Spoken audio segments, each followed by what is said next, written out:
In the early morning, the famous Edith Piaf received a basket of flowers. It seems nothing unusual. The great singer is used to such signs of attention. The love of the audience. Then I took the card. Read it. I didn't understand anything. It read, from the gentleman. The woman who is loved more than anything in the world. This basket had a beautiful backstory. She became part of one of the saddest love stories of the last century, which ended tragically. Edith Piaf and Marcel Cerdan were introduced at the Paris Club of Five. It was 1947, and Paris was as Hemingway described it: crazy, happy, drunk. The great singer, the same bombardier from Casablanca, very nice.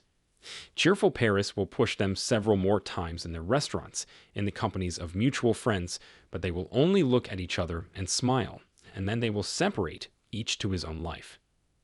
They had already met in New York. Marcel was in this city on business, found out that Edith was also here, and called her.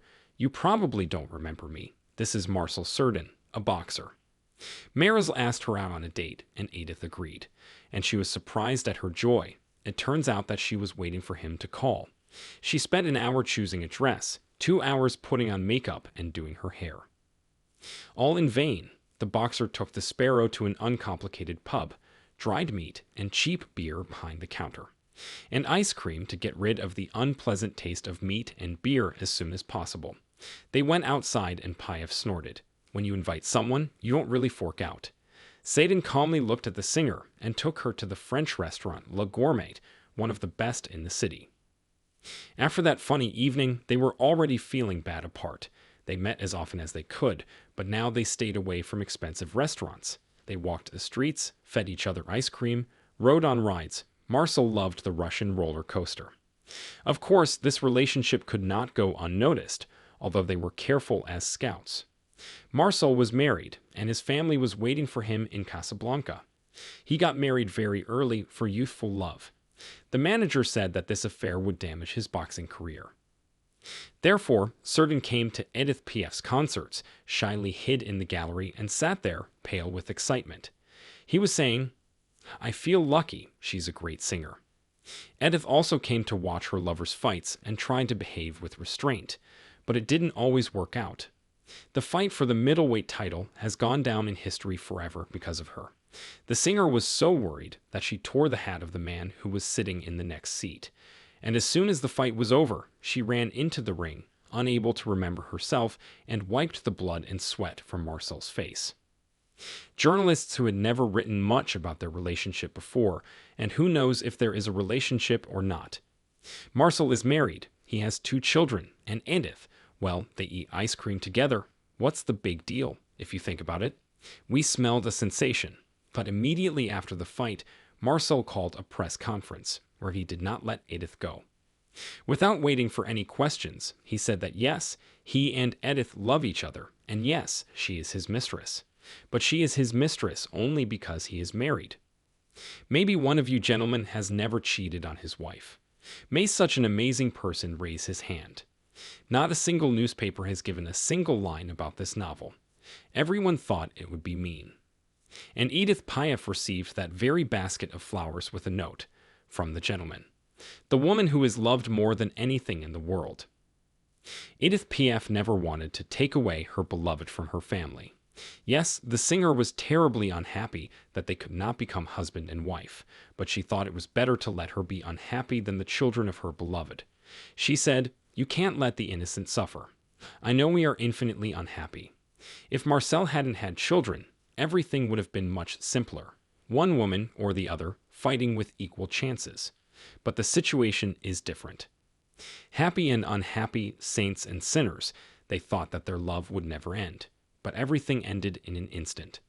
And there in New York, where it all started. It was autumn in New York. In 1949, she was especially good.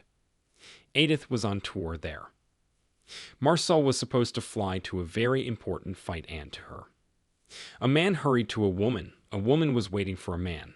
How many times it happened, and how many times everything ended correctly. Hugs, broken whispers, happy tears. Not this time. No one survived that plane crash. In the morning in New York, they were talking about the crashed plane. Edith looked at her friends in confusion, who came to her and sat with gloomy faces. She couldn't believe it wasn't a nightmare. She wished it wasn't true, and Marcel was hiding behind the door. No one could have created such a miracle for her. A close friend of Edith Piaf, Louise Barry, called to cancel the concert.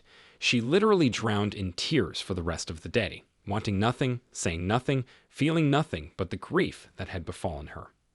But then the singer said that there would be a concert. She came on stage, a beautiful, brave sparrow. She looked into the hall and said clearly, "Today I'm singing for Marcel Cerdan." She held on but couldn't finish the song. The words, "God reunites those who love each other," never came out. The singer fainted. Then she will tell you that she decided that day. Her life belongs not to her, but to art, to the public. Therefore, we must live. And this Chekhov's "we must live" will lead her to the very end. In the memories of the audience, a small, ugly, tired woman turned into a beauty as soon as she began to sing. France itself, with its joys and sorrows, tragedies and laughter, sang the truth about herself. Piaf wrote in the autobiographical book My Life, "I don't sing for everyone, I sing for everyone." Perhaps that is why Piaf has become a kind of symbol of France. She did not leave any property or money after passing away. She generously spent all her earnings on her friends and lovers, helped young, as yet unknown singers to enter the big stage. Her life is a series of tragedies. She survived the death of her only child, a car accident, 7 severe surgeries, addiction to alcohol and drugs, a suicide attempt, 3 comas due to hepatitis, the loss of a loved one, and finally 2 world wars. Piaf's songs are still popular. Some of them have become a kind of calling card of the singer. Her work is in demand, loved. It does not age with time.